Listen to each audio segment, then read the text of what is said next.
Hey folks, Mark here. Doing another cop video, and okay, wait, we're about to get visited. See the ear? You know whose time it is. Yes, Puma is here. One of the best bits of advice I have ever heard from a cop.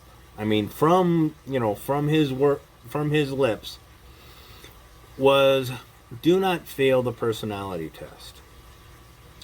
Now, this is a simple, easy to remember soundbite. Okay? It is also the difference between how bad things go. Now, one of the things I mentioned in the first video was officers are safety officers. Now, that also includes looking at somebody and saying, this guy is potentially dangerous.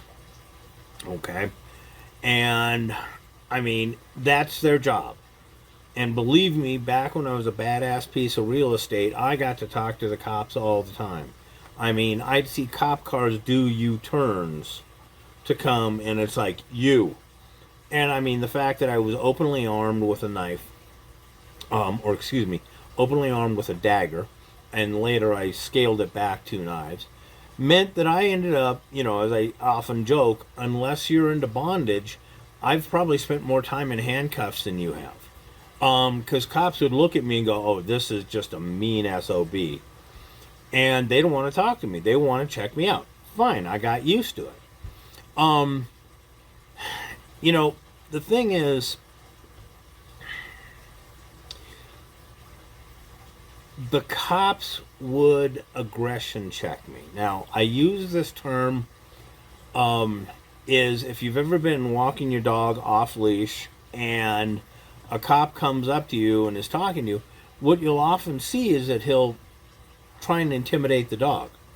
Well, this is known in the biz as an aggression check. And if the dog is aggressive, if it reacts with hostility, it's like the odds are good you're going to get a ticket. Okay. He's checking to see if the dog is aggressive. Now, at this time, you can display how much control you have over your dog. And I used to get, I'd walk my dog out at, Grizz and I would go for walks at like midnight, 1 o'clock in the morning.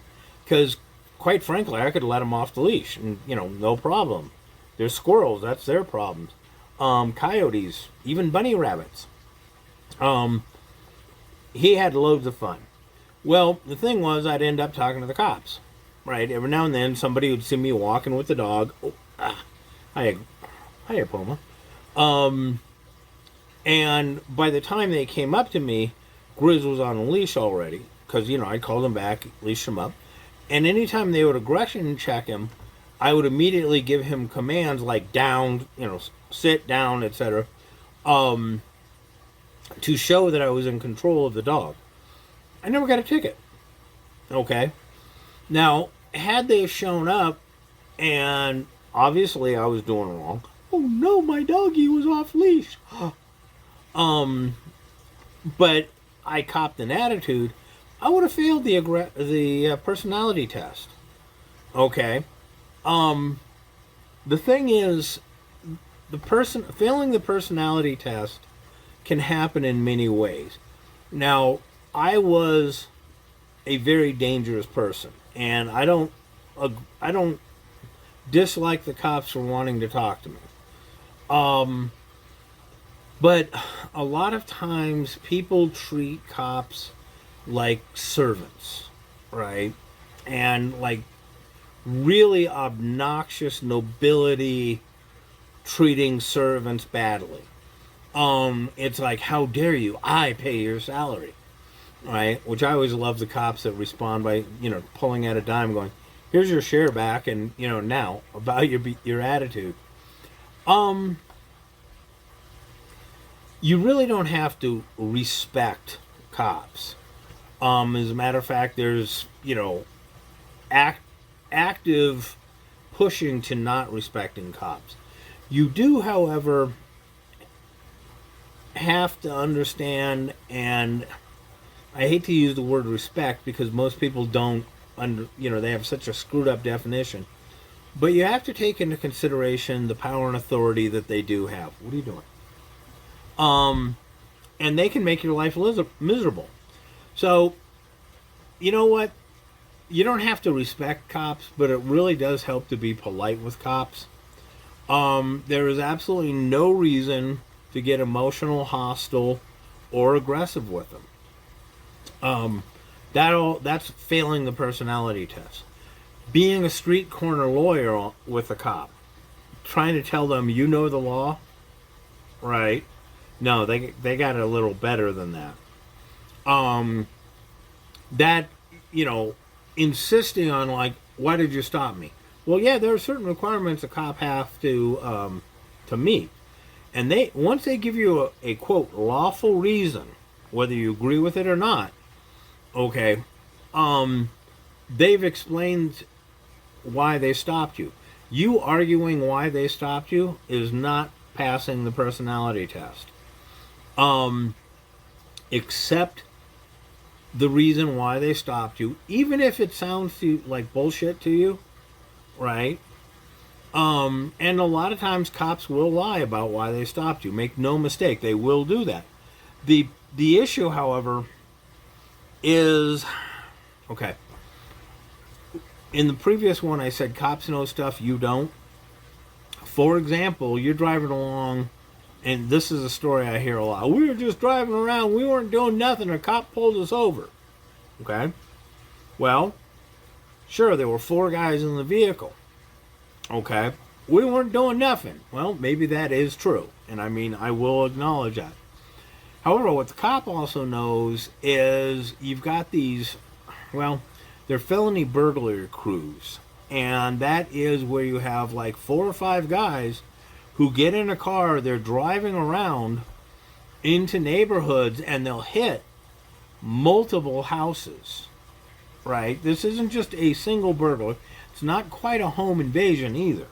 But these guys, and often they're armed, and that's part of what makes it a felony burglary. And they don't care if you're home or not, right? They just like break in, they'll come in, ransack the house, take what they want, drive down a couple of blocks away, hit another one, then hit another one. And they store it all in the car. So, 4 guys driving around in a car does look suspicious, right? So when you get pulled over and he says, like, you failed to signal,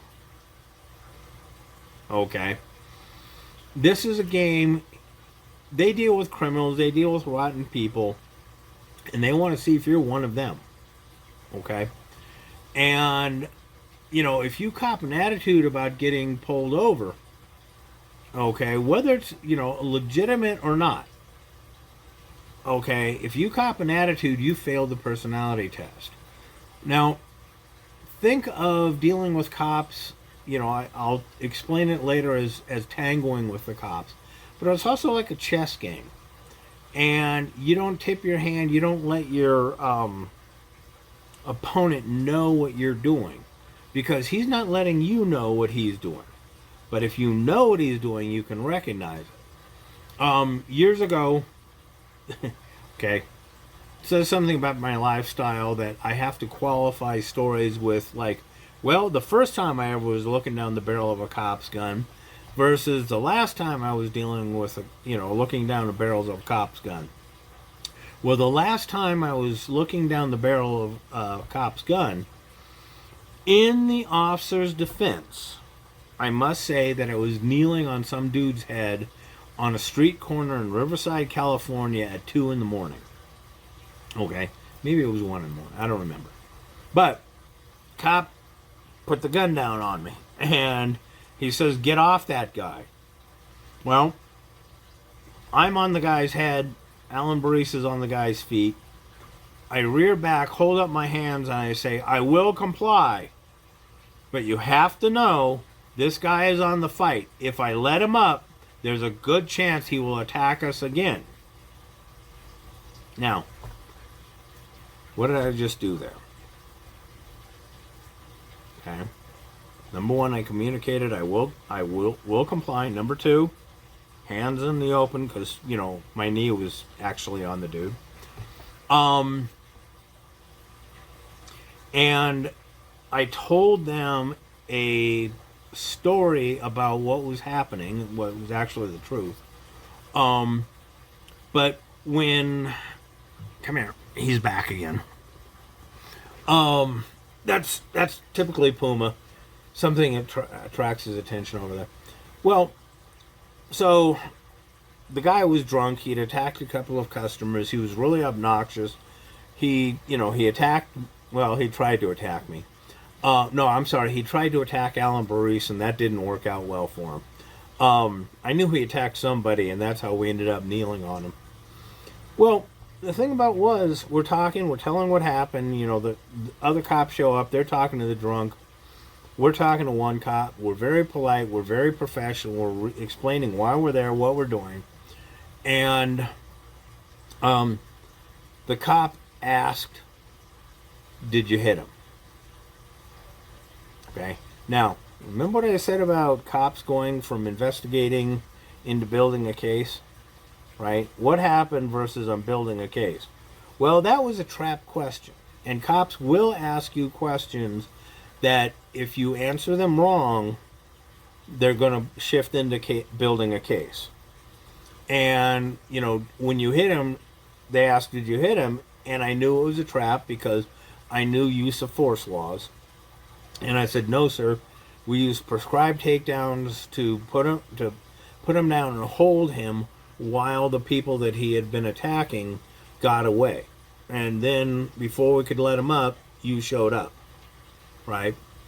Now, the cop was like, "Okay, fine." And after talking to us, he realized we weren't the problem here. Okay? Drunko was. Okay, actually, funny story about this. One of the cops that the drunk was dealing with was a female. Now, they did a very smart thing, which, by the way, you can tell you're dealing with professionals, is when we were facing this guy or on top of this guy, when we got up, the cops turned us so we couldn't see each other. Okay? That tends to reduce hostility. Well, so we're standing there, we're explaining all this situation, and all of a sudden we hear the drunk yell, "Fuck you, cunt!" The cop blinks, goes, "You guys can go." Well, as we left, we looked over, and the drunk was on the ground again, and somebody else was kneeling on his head. And that female officer, I have to say, was really working that knee. I mean, she was not happy being called that because she was grinding him. But that's an example. We went from looking down the barrel of a cop's gun to walking away inside 5 minutes. Okay? I cannot stress to you how important it is not to fail the personality test. I can give you examples, and that's one of them.